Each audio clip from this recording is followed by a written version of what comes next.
The HSC course for food technology comprises 4 content areas, which you probably know.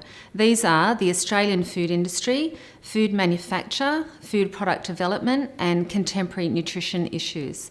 Each of those 4 content areas are worth 25% of the course each. So these are the areas that I'm saying you must know. You must know the learn tos and learn abouts in all of those 4 areas. It's very important. Food technology is a fact-based paper, so it's imperative that you learn all of your work. You need to know your syllabus. You'll be examined only on the HSC course, and you need to know that all the questions are drawn from the learn to and learn about dot points. What that means is that when the examination committee sit down to write the HSC paper for food technology, they look at all the learn tos and learn abouts when they put together the questions for you to answer. So if you've covered all those dot points, then you'll be covered for the exam. What I often tell my students is when they sit down to start their HSC paper for food technology, that they need to use their reading time really wisely. You've got 5 minutes, you should use it very carefully. Often I think it's better to leave the multiple choice and go straight to the short answer questions and the extended response questions and read through those thoroughly.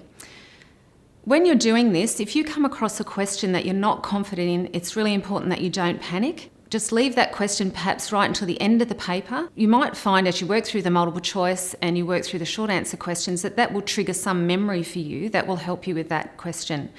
Whatever you do though, don't leave anything blank on the HSC paper. You should make sure you at least put down some type of definition to do with the context of that question, or perhaps a food-related example. That's very important.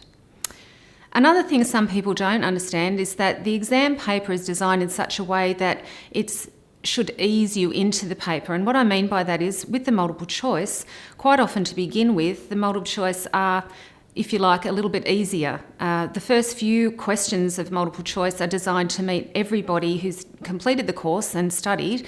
Everyone should be able to answer those questions. And the idea is that then you feel confident to proceed with the rest of the paper.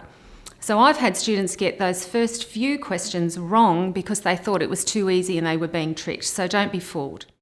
Towards the end of the multiple choice, say question 17 onwards, quite often these are the harder questions. You might think about spending more time on those ones and really choosing the best selection. Again, with multiple choice, just remember that quite often there can be more than one part of the question that is correct, but it's up to you to choose the most correct answer.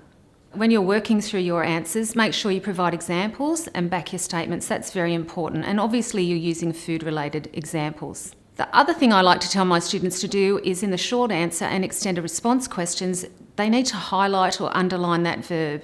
And I'll go into that in a little bit more detail.